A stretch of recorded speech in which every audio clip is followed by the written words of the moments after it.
আমি তো আজকে বক্তৃতার জন্য সময় চাইনি। মাননীয় চিফ হুইপ, এই যে তালিকা দেন, প্রথমে ছাপানো, তারপরে হাতে লেখা, কিন্তু বক্তা তো পাওয়া যায় না। মাননীয় স্পিকার, আমাদের মাননীয় সদস্যবৃন্দ সবাই আজকে যাদের তালিকা দিয়েছি তাদের সকলের সাথে কম বেশি কথা হয়েছে এবং আমার মাননীয় হুইপবৃন্দ সবার সাথে কথা বলেছেন, কথা বলেই তালিকা দেওয়া হয়েছে এবং তারা সবাই ওয়েল অ্যাওয়ার। কিন্তু একটা সমস্যা হচ্ছে কি মাননীয় স্পিকার, আজকে মাননীয় প্রধানমন্ত্রীও সংসদে উপস্থিত নেই। মাননীয় প্রধানমন্ত্রী সংসদের প্রাণ অ্যাকচুয়ালি, উনি থাকলে সবাই তার বক্তব্য শোনাতে চায়, এই জন্য আমরা অনেক বক্তব্য পাই না। তবে বাবর সাহেবের সাথে আমার মনে হয় মাননীয় হুইপ আমাদের নুরুদ্দিন সাহেব কথা বলেছেন, তারপর তার নামটা দেওয়া হয়েছে এবং কথা বলেই নামটা দিয়েছি। কাজে আজকে মাননীয় স্পিকার, আমি অনুরোধ করছি মাননীয় সদস্যবৃন্দ যারা আছেন তারা যদি বক্তব্য রাখেন, আমরা চেষ্টা করবো মাননীয় প্রধানমন্ত্রীর কাছে এই বক্তব্য পৌঁছে দেওয়ার জন্য, যাতে তিনি শুনতে পারেন যে আমরা কি বলেছেন আপনারা। ধন্যবাদ মাননীয় স্পিকার। জনাব লুৎফুজ্জামান বাবর, আজকে আপনি বলতে চাচ্ছেন না? আজকে আমি বলতে চাচ্ছি না, আর এই কথাটাও সঠিক না। আমি মাননীয় হুইপ জনাব নুরুদ্দিন অপুর সাথে আমার এই ব্যাপারে কোনো কথাই হয় নাই। আচ্ছা, ঠিক আছে, আপনি বসুন, আপনাকে পরবর্তীকালে সুযোগ দেওয়া হবে।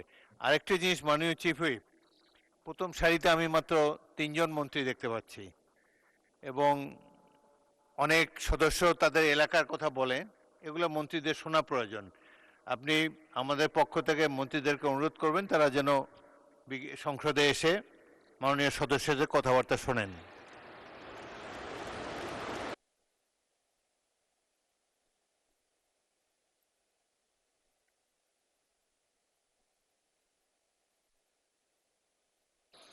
চিফ হুইপ বলবেন, বলেন। জি মাননীয় স্পিকার, আজকের যে এইখানে মন্ত্রী নাই তার এক নম্বর কারণ হলো সংশ্লিষ্ট মন্ত্রীবর্গ মাননীয় প্রধানমন্ত্রীর সাথে সফরে আছেন। কারণ এখানে অনেকগুলা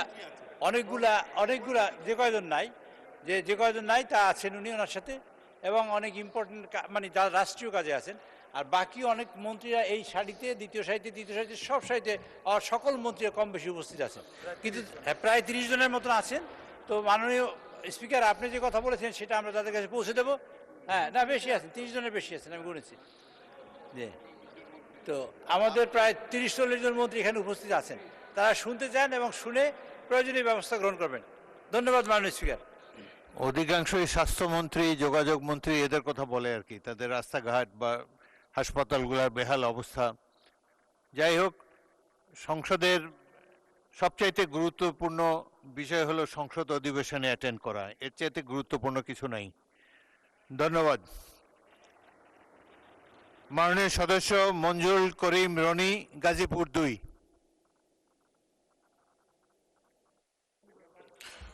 বিসমিল্লাহির রহমানির রহিম। মাননীয় স্পিকার, আপনাকে ধন্যবাদ এবং অভিনন্দন। শুকরিয়া আদায় করি মহান আল্লাহ তাআলার প্রতি। আপনার সময় 6 মিনিট। ধন্যবাদ মাননীয় স্পিকার।